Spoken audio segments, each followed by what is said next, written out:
Christmas had always meant hope to me.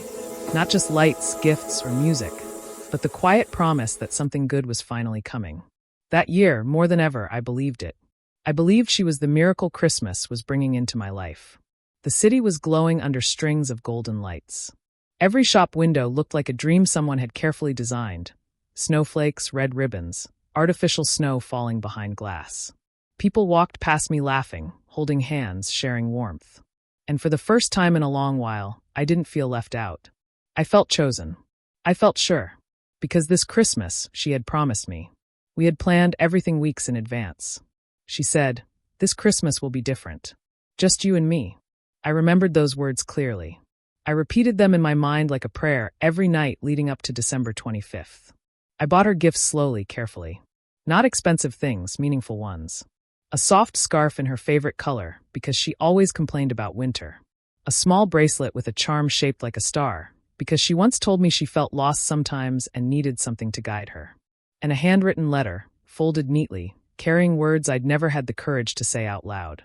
That letter took me 3 nights to write. Outside, snow fell gently, covering the streets like a promise of peace. Inside my small room, I imagined her smile when she'd read my words. I imagined her eyes softening, her hand finding mine. I imagined a future that felt real enough to touch. I didn't know then that imagination can sometimes be more beautiful and more dangerous than reality. On Christmas Eve, I couldn't sleep. My phone was beside me the whole night, screen lighting up every time I checked the time. No message from her, but I told myself she was probably busy. Christmas preparations, family chaos, normal things. She'll text in the morning, I thought. Morning came. Sunlight filtered through the curtains. The city felt quieter, softer, like it was holding its breath. I sent her a simple message. "Good morning. Merry Christmas, Red Heart. I can't wait to see you tonight." The message showed seen.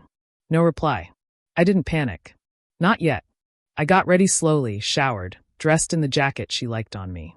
I placed the gifts neatly in a bag, adjusting the wrapping again and again as if perfection could protect me from disappointment. By afternoon, the streets were alive. Children ran with balloons. Couples posed for pictures. Cafes were full. Everywhere I looked, love was being celebrated. Except in my phone. I sent another message, lighter this time, trying not to sound worried. "Hey, are we still meeting at the same place?" Seen. Still no reply. A strange heaviness settled in my chest. The kind you try to ignore because acknowledging it would mean admitting something is wrong. I told myself I was overthinking. She had never lied to me before. She wouldn't start now. Not on Christmas. As evening approached, I left my room anyway. I couldn't stay inside with my thoughts. The cold air hit my face, sharp but refreshing. Snow crunched under my shoes as I walked toward the cafe we had chosen. The one with warm yellow lights and soft music, where couples usually sat close and forgot the world. I arrived early. Of course I did. I always arrived early when it came to her. I chose a table near the window so she could see me as soon as she walked in. I placed the gift bag beside my chair, my hand resting on it like an anchor. The waiter came and asked if I wanted something. I ordered 2 coffees. He smiled knowingly and said, "Waiting for someone special?" I smiled back and nodded. Minutes passed. Then more minutes. The coffee went cold. I checked my phone again and again, pretending not to care when in reality my heart was racing. Every time the door opened, my breath caught. Every time it wasn't her, something inside me tightened. I sent another message, this one honest. "I'm here. Is everything okay?" Seen. No reply. The cafe grew louder. Laughter surrounded me. Somewhere, a couple exchanged gifts and kissed. I looked away, suddenly feeling like an intruder in a world I thought I belonged to. I told myself to wait a little longer. She might be late. Traffic. Family. Anything. But deep down, a quiet voice was asking a question I was afraid to answer. Why isn't she even replying? An hour passed. The waiter came again, his smile softer this time, tinged with pity. I ordered another coffee I didn't want, just to justify my presence. My fingers tightened around my phone. I decided to call her. The phone rang. Once. Twice. Then voicemail. That was the moment hope began to crack. Outside the window, snow kept falling, indifferent to my thoughts. The lights looked less magical now, more artificial. Like a decoration trying too hard to hide something broken underneath. I picked up the gift bag and stood up. I told myself maybe she had gone somewhere else. Maybe there was a misunderstanding. Maybe, just maybe, Christmas still had something good waiting for me. I stepped back into the cold night, not knowing that the Christmas I had been waiting for was about to turn into the memory I would spend a lifetime trying to forget. The cold outside felt sharper after I left the cafe, as if the night itself had decided to punish me for believing too much. Snowflakes brushed against my face, melting instantly, leaving behind a chill that seeped into my skin. I walked without a destination, my hands buried deep in my pockets, one of them still gripping my phone like it might suddenly come alive and explain everything. She'll call, I told myself. She has to. Every step echoed on the quiet street, my mind replaying her promises like a broken recording. I'll never leave you waiting. You matter to me. Christmas is ours. I remembered the way she used to say those things, soft voice, steady eyes, a smile that made trust feel easy. Back then, lies didn't look like lies. They looked like love. I found myself sitting on a bench under a street lamp, the yellow light flickering above me. The world felt far away, like I was watching my own life from behind glass. I checked my phone again. Still nothing. No explanation. No apology. Just silence. That silence was louder than any argument we'd ever had. As I sat there, memories started pouring in uninvited. The first time she promised me something big, it had been on an ordinary day. We were walking together, laughing about something meaningless. She suddenly stopped, looked at me seriously, and said, "I don't make promises lightly." I believed her. Why wouldn't I? She sounded so certain. But now, sitting alone on Christmas night, I wondered how many of those promises were real, and how many were just words wrapped beautifully enough to pass as truth. My phone vibrated suddenly. My heart jumped. It was her. A message, finally. "Sorry, today is really complicated." That was it. No Merry Christmas. No explanation. No concern for where I was or how long I'd been waiting. I stared at the screen, reading those words over and over. They felt cold, careless. Like an afterthought. I typed back immediately. "I've been waiting for hours. You said we'd spend tonight together." The message showed delivered. Then seen. The typing bubble appeared for a second, then disappeared. I waited. Nothing. That's when the truth began to form, slowly and painfully, like ice around my heart. This wasn't an accident. This wasn't chaos or bad timing. This was a choice. I stood up and started walking again, faster this time, my thoughts racing. Every small moment from the past few weeks suddenly looked different. Her delayed replies. The excuses. The way she'd changed the subject whenever Christmas plans came up. I had ignored the signs because I wanted the ending to be happy. Love makes you generous with excuses. I passed a mirror outside a closed store and caught my reflection. I looked tired. Smaller somehow. Like someone who had given too much without realizing it. The gift bag hung from my hand, heavy now. Not because of its weight, but because of what it represented. I remembered how carefully I had chosen each gift, how each one carried a promise of my own. And now I wondered if she had chosen anything at all for me, or if I had already been replaced. Another vibration. Another message. Please don't make this harder than it already is. Harder. The word felt like a slap. I leaned against the wall, my breath fogging the air. Wasn't it already hard enough? Wasn't waiting alone on Christmas night enough? I typed slowly this time, forcing my hands to stay steady. I just want the truth. The reply came after a long pause. We'll talk later. Later. That was the word she used whenever she didn't want to face something. Later had become her way of escaping, and my way of hoping.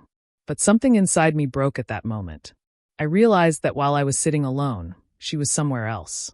Laughing. Choosing. Living a Christmas that didn't include me. The thought hurt more than I expected. I walked aimlessly until my legs ached, until the city started to quiet down. The music faded, the laughter disappeared, and the decorations began to look tired, like they were waiting to be taken down. I finally stopped under a bridge, away from the lights. The silence there felt honest. I sat down, resting my head in my hands, and let myself feel everything I had been holding back. Anger, confusion, sadness, but above all, betrayal. Not the loud kind. Not the dramatic kind. The quiet betrayal that happens when someone slowly stops choosing you, but never has the courage to tell you. I thought about all the times I had defended her in my mind. All the times I had ignored my instincts because I trusted her words more than her actions. Promises, I realized, are easy to wrap. Anyone can decorate them, make them shine, make them feel special. But lies live inside those promises when they're made without intention. My phone buzzed one last time that night. No message, just a notification that she was online. I closed my eyes and let out a slow breath. For the first time, I didn't feel like chasing an explanation. I felt tired of waiting, tired of believing alone. I stood up, brushed the snow off my jacket, and started walking home. The gifts stayed unopened. The promises stayed unkept. And somewhere between the falling snow and the empty streets, I understood something painful but true. Christmas didn't betray me. She did. That night refused to end. Even after I reached my room, even after I locked the door behind me, the silence followed me inside like a shadow. The heater hummed softly in the corner, but the warmth never reached my chest. I placed the gift bag on the table and stared at it for a long time, as if it might suddenly explain everything. She didn't show up. Such a simple sentence. Yet it carried the weight of 1,000 unanswered questions. I sat on the edge of my bed, jacket still on, shoes untouched. My phone lay face up beside me, dark and quiet. I kept expecting it to light up, her name, an explanation, a mistake, anything. But the screen remained empty, reflecting only the faint glow of the Christmas lights outside my window. I replayed the night again and again in my head, searching for the exact moment things went wrong. Had I said something? Had I assumed too much? Or had this night been doomed long before Christmas lights ever went up? I picked up the phone and scrolled through our old messages. Smiles lived there. Heart emojis. Late-night conversations that felt endless. Promises that once sounded so sure. I'll always show up for you. I swallowed hard. Those words felt like they belonged to someone else now. The clock ticked past midnight. Christmas Day was slipping away, minute by minute, and with it, the version of love I thought I had. Outside, fireworks cracked faintly in the distance. Somewhere, people were celebrating. Somewhere, she was laughing. Not here. Not with me. I stood up and opened the window slightly. Cold air rushed in, sharp and unforgiving.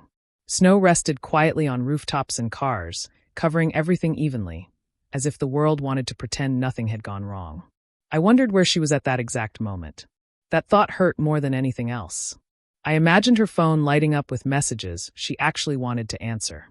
I imagined her sitting close to someone, sharing warmth I had been saving for her. The images formed on their own, unwanted but vivid. I shook my head, trying to stop it. Don't assume, I told myself. Don't create pain that hasn't been proven. But doubt has a way of finding cracks. I finally took off my jacket and sat back down, exhaustion settling into my bones. My eyes burned, not from tears, but from holding them back. I had always believed that if something mattered enough, people showed up. They tried. They explained. She had done none of those things. Around 1 a.m., my phone buzzed. My heart jumped before I could stop it. A message. From her. I'm sorry you waited. Today got out of hand. That was all. No explanation of where she had been. No apology that felt real. Just another vague sentence that avoided the truth. I stared at the message, my fingers hovering over the keyboard. So many replies rushed through my mind, anger, sarcasm, desperation. But none of them felt right. I typed slowly. You didn't just miss a plan. You left me alone on Christmas night. The reply didn't come immediately. Minutes passed. Then, I didn't ask you to wait that long. I felt something inside me snap, not loudly, but cleanly, like a thread finally giving up. She didn't ask. As if love worked on technicalities. As if promises only counted when convenient. I placed the phone down, my hands shaking slightly. For the first time, I felt anger rise above the sadness. Not explosive anger, quiet, heavy anger that sits in your chest and changes how you see someone. I thought about all the times I had adjusted my schedule for her. All the nights I had waited, telling myself she was worth it. All the times I had shown up even when it was hard. And now, on the one night that mattered most to me, she couldn't even show up with honesty. The realization was painful but clear. I was more invested than she was. The room felt smaller suddenly. The walls closed in with memories, her laughter, her voice, her presence that once filled the space even when she wasn't there. Now, everything felt empty. I picked up the gift bag again and slowly took out the letter. My letter. I unfolded it carefully, reading the words I had written with so much hope just days earlier. I had written about the future. About staying. About choosing each other even when things got difficult. My chest tightened. None of those words had reached her. They were still here, trapped in my hands, meant for someone who hadn't shown up. I folded the letter back and placed it in the bag. Some things, I realized, don't deserve to be read by the wrong person. The clock crept closer to 2 a.m. Christmas was officially over now. The date on my phone had changed, but the feeling hadn't. It still felt like the longest night of my life. I lay back on the bed, staring at the ceiling. My mind drifted between exhaustion and awareness, replaying her last message again and again. I didn't ask you to wait. Maybe she hadn't, but she had asked me to believe. And belief, once broken, doesn't come back the same. Before falling asleep, I sent one final message. Not angry, not emotional, just honest. Next time, don't promise what you can't keep. The message showed delivered. I didn't wait to see if it was read. Sleep came in fragments, short, restless moments filled with half-formed dreams. In one, I was still sitting in the cafe, watching the door open and close, hoping she'd walk in. In another, I was holding the gifts, watching them melt like snow in my hands. When morning finally came, pale and quiet, I woke up with a strange calm. The kind that comes after disappointment has done its worst. She hadn't shown up that night. And somehow, that absence had answered more questions than her words ever could. I didn't plan to see her. That morning after Christmas felt unreal, like the world had reset itself without asking my permission. The streets were quieter, the decorations already losing their charm, lights still blinking but without meaning. I told myself I needed air, nothing more. Just a walk to clear my head, to convince myself that what I felt was temporary. I should have stayed home. The cold bit through my gloves as I walked, hands buried deep in my pockets. My phone stayed silent. No messages. No apologies. I hadn't checked her profile since last night. Some part of me knew that whatever I found there would hurt more than not knowing. I walked past the cafe. The same one where I had waited. The sight of it tightened my chest, but I kept going. I didn't want memories to decide my path. I crossed the street, eyes down, focused on the rhythm of my steps. Then I heard her laugh. It wasn't loud. It wasn't dramatic. It was familiar. I stopped. That sound had lived in my head for months. Late-night calls, shared jokes, quiet moments. I knew it the way you know your own name. Slowly, against my better judgment, I looked up. She was there, across the street, under the same winter lights that had felt magical just a day ago. And she wasn't alone. She stood close to him, too close to be misunderstood. Her scarf, the one I had once adjusted around her neck, hung loosely as she leaned toward him. He said something, and she laughed again, touching his arm like it was natural. Like it was practiced. Like it had been happening for a while. My breath caught in my throat. For a second, the world narrowed to that single image. Her smiling, relaxed present, everything she hadn't been with me on Christmas night. This was where she had been. Not busy. Not complicated. Just with him. I felt my legs weaken, but I forced myself to stay still. Snow continued to fall softly, indifferent to the moment it was witnessing. Cars passed. People walked by. Life went on, unaware that something inside me was collapsing quietly. I wanted to look away. I couldn't. He handed her a cup of coffee, and she accepted it with both hands, warming them. A simple gesture. Intimate in its simplicity. The kind you don't share with someone you're unsure about. She smiled at him the way she used to smile at me. That smile hurt more than anything else.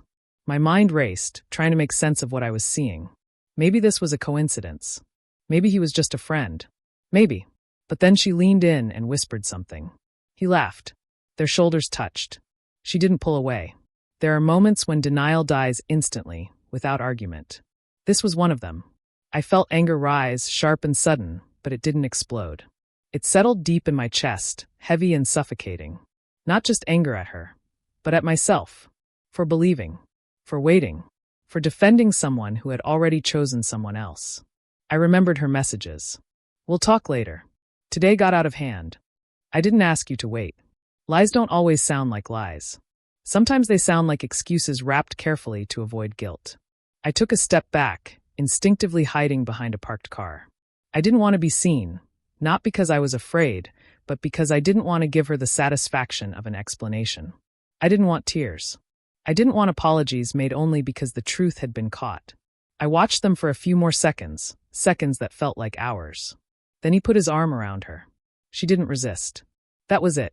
Something inside me went completely quiet. No racing thoughts. No arguments. Just clarity. I turned away before they noticed me. Each step felt mechanical, like my body was moving on its own while my mind stayed frozen in that image. Her with him.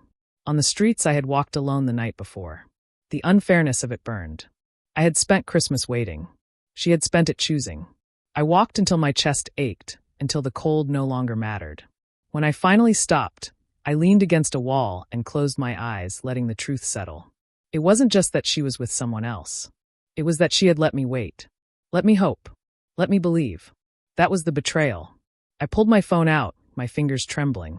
Her name sat there, unread messages from earlier still visible. I opened the chat, staring at the empty space where honesty should have been. I didn't want to argue. I didn't want explanations filled with half-truths. So I typed one sentence. I saw you. I didn't add details. I didn't need to. The reply came faster than any message she had sent all night. Where? I almost laughed. I didn't respond. A few seconds later, another message appeared. It's not what you think. That sentence, so common, so predictable, felt like an insult to my intelligence. I slipped the phone back into my pocket without answering. For the first time since Christmas, I felt something close to control. I walked home slowly, the city blurring around me. The decorations looked ridiculous now, like props from a story I no longer believed in. When I reached my room, I sat down and let out a long breath I didn't realize I had been holding. I took the gift bag and finally opened it, not to unwrap the presents, but to empty it. The scarf, the bracelet, the letter. I placed them on the table, looking at them one by one. Each item carried a version of me that still believed she would choose me. That belief felt distant now, like a memory from another life. I didn't throw them away. Not yet. I just pushed them aside. My phone buzzed again. Her name. I let it ring. When it stopped, the room felt quieter, but lighter too. Seeing her with him had hurt more than words could describe. But it had also done something important. It ended the waiting. No more wondering where she was. No more excuses. No more Christmas promises. The truth had finally shown up. And this time, it didn't need words. The truth doesn't arrive all at once. It comes in pieces, quiet realizations, small moments that suddenly make sense. After seeing her with him, I didn't feel the sharp pain I expected. Instead, there was a strange numbness, as if my heart had finally decided it couldn't afford to feel everything at the same time. That day passed slowly. I didn't leave my room. I didn't answer calls or messages. I let the world exist without me for a while. The gifts lay on the table, untouched, like evidence from a case I already knew the ending of. I kept thinking about her message. It's not what you think. Those words echoed in my mind, not because I believed them, but because they were so familiar. I'd heard versions of that sentence before. From friends. From stories. From people trying to protect themselves from the weight of honesty. If it wasn't what I thought, then what was it? That question followed me into the night. I finally picked up my phone and opened our chat again.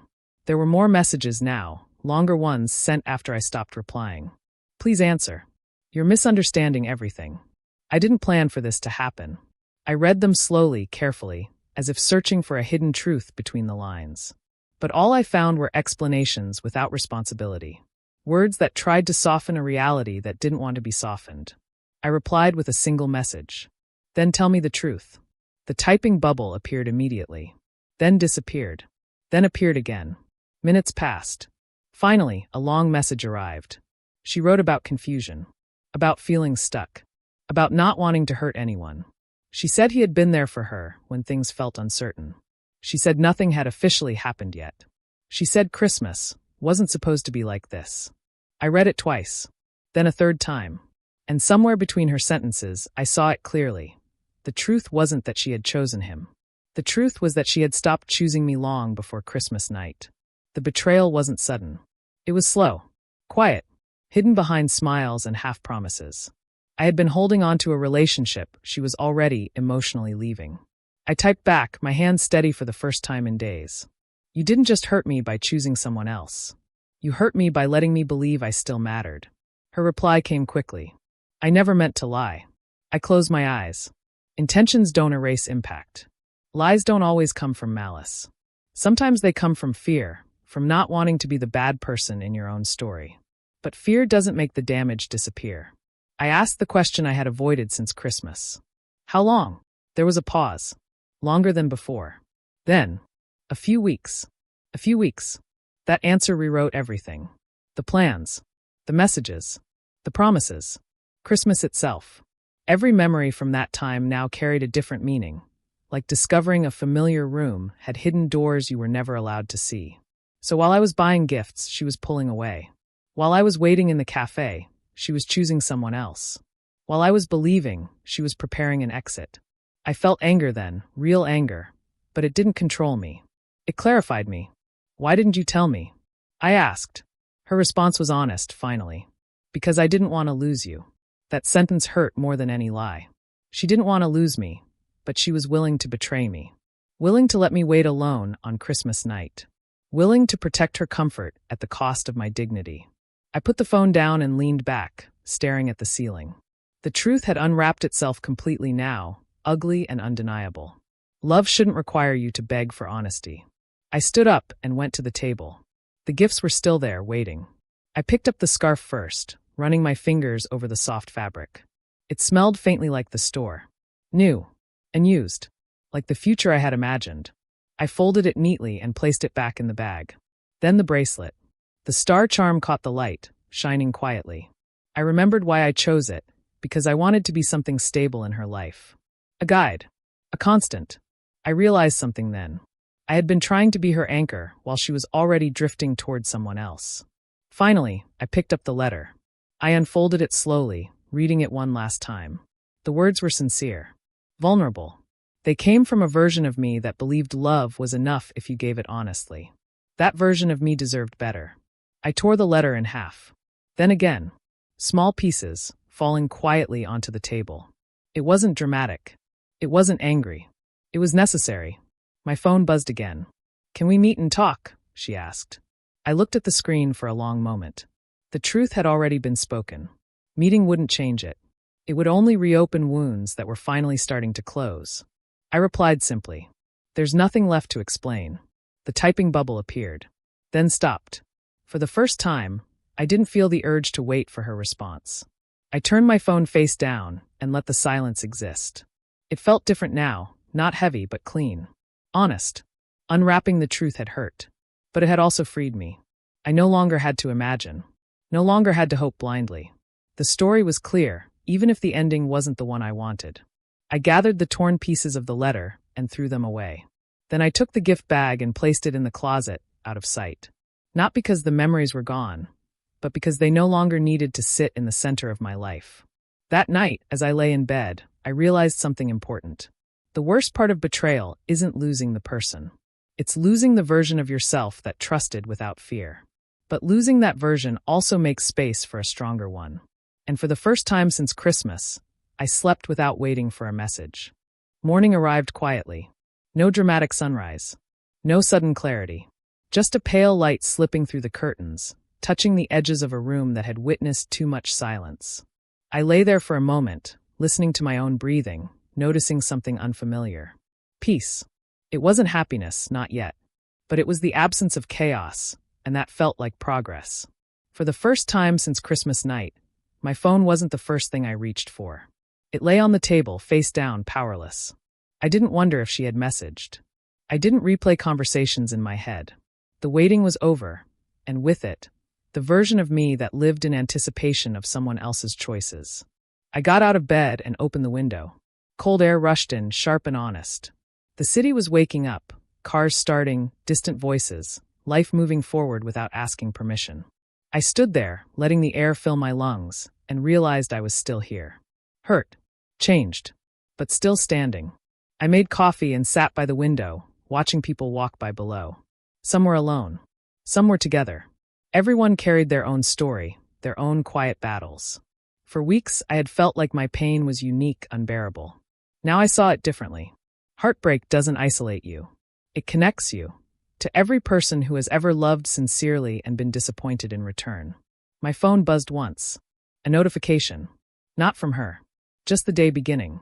I smiled faintly at that. Later, I went for a walk. Not to escape my thoughts, but to let them settle. The streets looked the same, yet everything felt different. The decorations were being taken down now. Christmas was officially over, its magic packed away in boxes. Somehow, that felt right. The season had ended, and so had the lie I'd been living in. I passed the cafe again. This time I didn't stop. There was no pull, no sting. Just a place I used to be. I kept walking, choosing forward without forcing myself to forget. That was the first real choice I had made in a long time. As the day unfolded, memories still came, but they didn't control me. I let them pass like clouds. Some were heavy, some were warm. None of them defined me anymore. I thought about the lessons betrayal teaches. Lessons you never ask for, but learn deeply. That love without honesty is just hope dressed up as commitment. That staying silent to avoid hurting someone can hurt them far more. And that your worth is not measured by how long someone keeps you waiting. I had waited long enough. In the afternoon, I did something small but meaningful. I cleaned my room. I opened the closet and took out the gift bag one last time. The scarf. The bracelet. Objects filled with intentions that no longer had a place in my future. I didn't throw them away in anger. I folded them carefully and placed them in a box.